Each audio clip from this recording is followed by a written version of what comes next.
after the Second World War that did provide quite a lot of things to people, at least in rich countries that needed them, how that was undermined by the City of London, by the shadow banking system which was grown here and which created the economic crisis. But what we've seen basically the last few years is turning that international 1% economic problem that's mainly about, you know, Wall Street, London, the tax havens that make it happen, turning it into a nationalised issue. So now what we hear about is not the problem of the 1% in the city, but the Greeks and the French and the Germans. And that just plays into ancient prejudices. And it's not sort of racism of the form that is maybe sort of obvious, people sort of hurling abuse at black people or whatever, but it plays into the same prejudices. And there's this one quote from Abraham Lincoln in 1864, which I repeat as often as possible. This was just after the Civil War in America, where corporations had suddenly got really, really powerful, like a big sort of leap in power because there'd been all these big contracts, in the, like railroad contracts in the Civil War. And he says, "I see in the near future a crisis approaching which unnerves me and causes me to tremble for the safety of my country. Corporations have been enthroned and an era of corruption in high places will follow." And here's the important bit: as the money power of the country works upon the prejudices of the people until all wealth is aggregated in a few hands and the republic is destroyed. So, you know, change that language slightly 150 years on to what's going on in the whole world rather than just in America. And we see this everywhere. It's working upon the prejudices of the people. So Paul Mason, the economics editor of Newsweek, went to Margate recently, asked people what the problem was with the economy, and the majority of them said immigrants.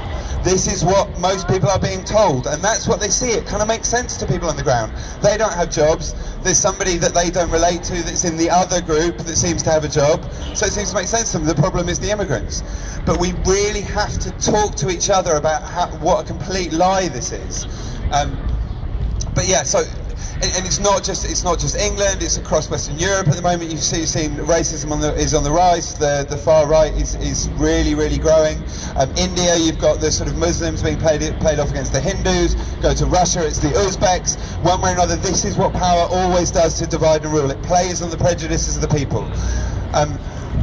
The only answer to that is a compassionate revolution in our hearts, and that may sound like a sort of fluffy hippie thing to say, but it's actually a really, really practical thing that we need to be really vigilant that whenever we find ourselves, the moment we find ourselves being drawn into that kind of divisive narrative where we're tempted to say, oh, it's that group or it's that group that's the problem, we really need to keep an eye on the fact that these are systematic problems.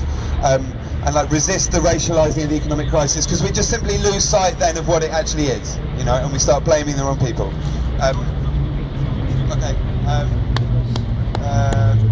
Okay, so I'm just going to race through really quickly, last couple of things. So there are solutions, as we heard, the new International Economic Order voted for by the General Assembly in 1974. We can be fairly sure it wasn't perfect, but it was 1,000 times better than what we've got. You know, there are thousands of solutions, it's just that power prevents them. Demonstration. We have to demonstrate the concern we have, and everybody here, simply by standing here watching, engaging with this, is demonstrating some kind of interest in change. And the key there is that politicians don't care what we say we care about. If we say we care about something, climate change, poverty, whatever, they say, oh, we care too, and nothing changes. What changes things is people showing that they're prepared to actually take action which disrupts the political flow of things. And that's why mass movements are so important. It's why people like Nick are down here from these great organisations saying how important this is, because those organisations, thousands of them with wonderful people like Nick that really know what they're talking about, are simply not making anything like the headway they really need to, because we collectively have not created the unified mass movement around them. And divide and rule has always been the strategy of power. Divided we're ruled, united we stand. Thank you.